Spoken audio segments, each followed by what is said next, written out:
So let's start to add some of the assets to the background here.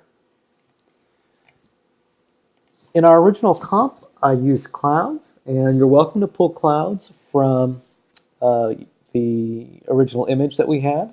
You do it the exact same way that I did with Illustrator, so you'll just cut them out. Or what you can do is, if we open up Illustrator one more time, we open up our original image. What I'm going to do is trace these clouds and then bring them in and layer them over a comp. So Illustrator and After Effects don't play together too nicely, but they can kind of share assets, and I'll show you how they do that. So I'm going to lock this down, just like we did last time, create a new layer, and I'm going to come in and pull out some of these clouds.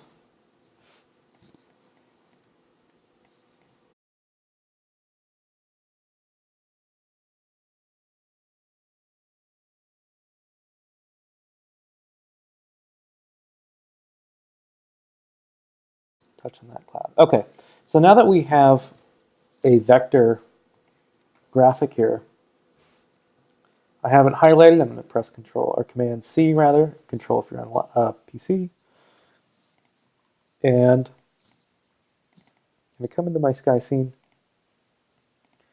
I'm going to make a new solid. Doesn't matter.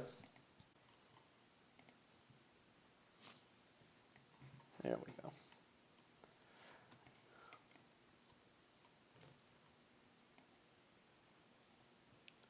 So now we have a cloud. And same thing with this cloud. We can turn on the continuous rasterize if you want. Not super important at this point.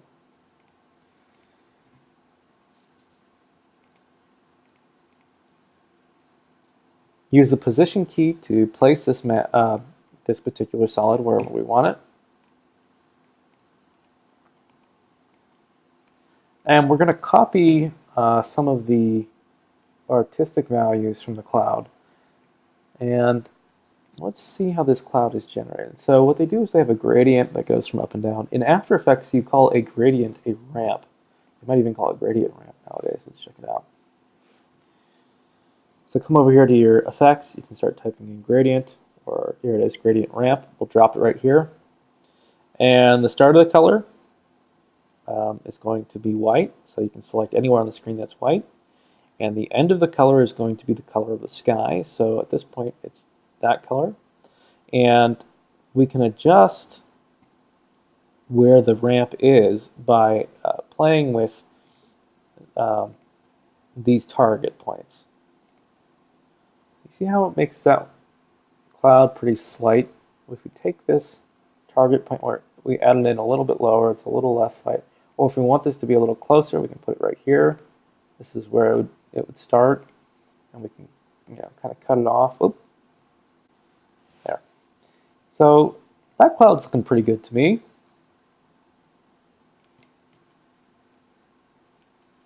Right? Okay, so we're going to do another similar effect here. We're going to take this cloud, duplicate it, right? And once again, we're going to change the colors. I'm going to change this one to lavender and this one to seafoam. And with this next cloud, instead of drawing a whole new cloud, what we're going to do is just reverse this one. So I'm going to grab it, and then we're going to reverse it. There it is. There's my shape path. Sorry about that, folks. Okay, so just make sure this is always clicked on down here. Now we can play with the shapes all we want. Okay.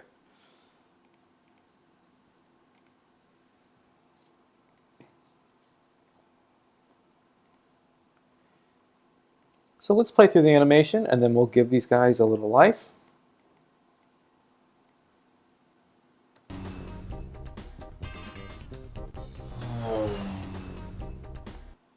So we want to give the illusion of parallax here. So the cloud behind is going to move at a bit of a slower pace. So let's go to its front. We're going to add a keyframe on its position. Click it, right?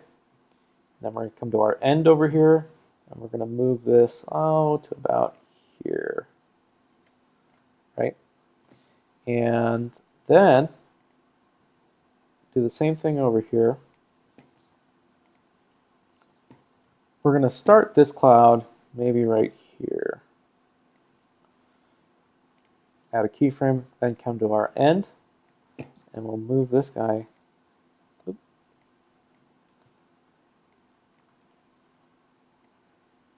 right here. See how that works?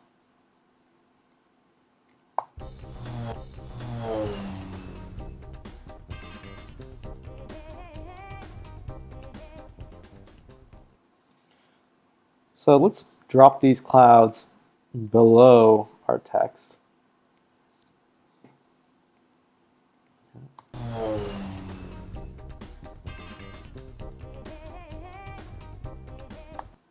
Now I don't like how that cloud is interfering with the text. So this is okay back here because it's not interfering with the next on Sundance too much. But let's see if we can't get them just to be a little bit closer. So a lot of motion graphics is really tinkering with different graphics and getting the right animation frame set. So maybe we'll use this cloud as kind of a wipe on. Right, so we'll follow the real pilots of LAX. Let's see.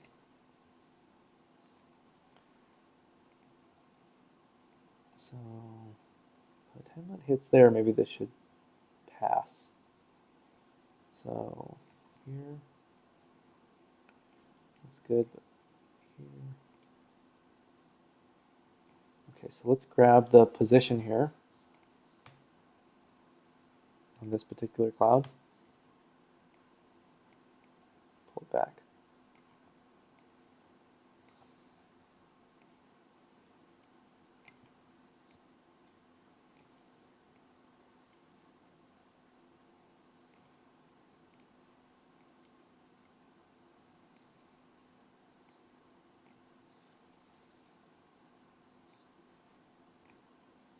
See how this looks.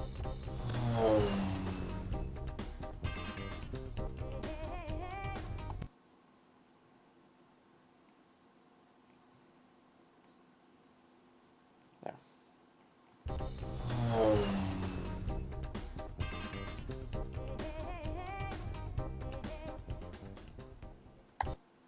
So now we want to create one more cloud that's going to wipe off the entire effect. So let's take this cloud, and we'll call this the wipe cloud. You can rename anything you want. Let's see.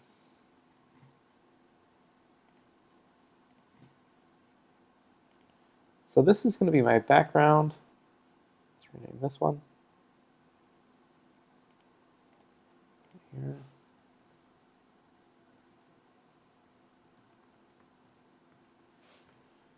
This one is my foreground.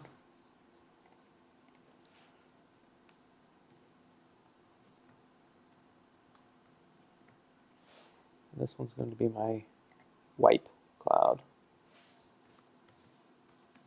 Okay. Now the wipe cloud, we're going to scale him up.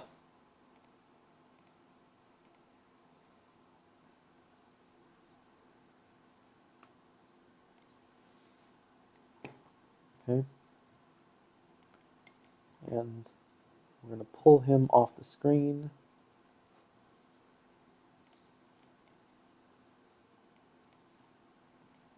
Until we need him. You can hold Shift and pull these sliders and it'll go much faster. You can also hold Alt and it'll go much slower. And Command will also go even slower. So that'll go into tenths with Command. But right now we're going to use Shift to pull it right off the screen. And then once, there's still an end parameter here, let's toss that one. Once we're ready for this to go away, about here, I would say, we will pull this all the way over to kind of wipe the screen off.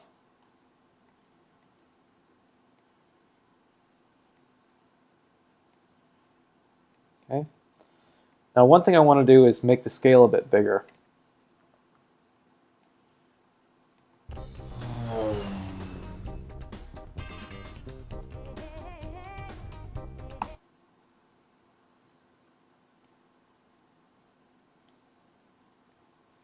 The wipe needs to be on top, always.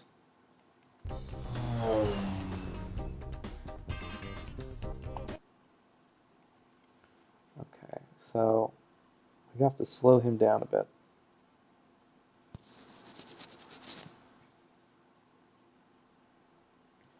So let's grab the starting position. Let's put this here. About 6 seconds.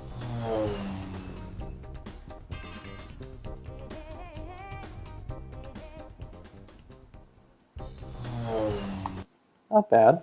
Let's see how it looks in the comp. Tab.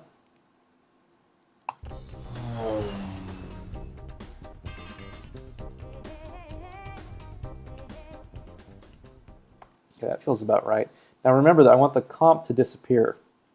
So once we get about to here, let's listen for it. Once that bass line comes in, that's when we'll go ahead and take it off. So it's about probably something right here. All right, so I believe is it the positioning of the sky scene. Yes. So right here we'll make another keyframe.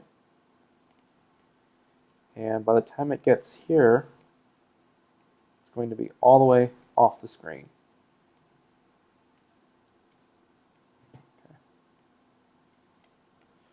From the top.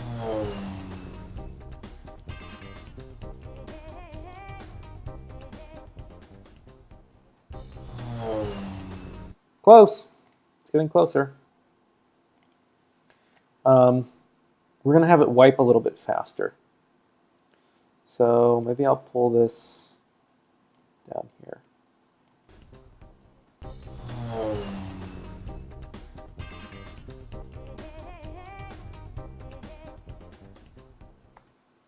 And then also on the sky scene, we're going to keep the cloud a little bit larger.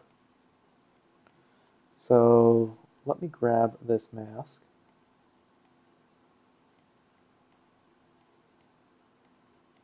And we're not animating this right now.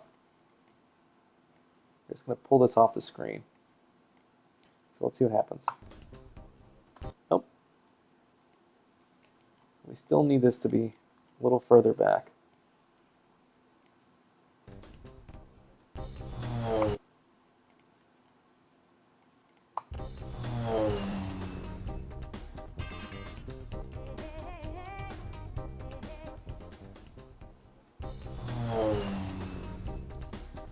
All right, getting pretty close. What we need to do with this cloud back here, we need to make it a little more transparent.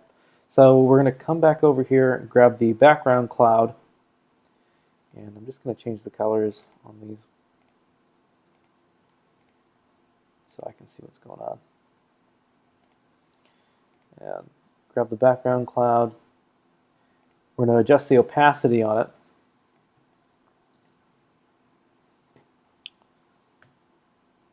Let's see.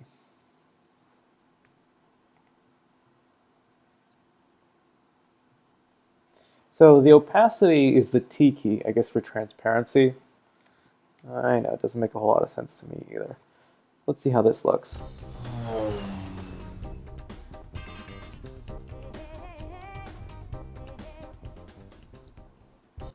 Not bad.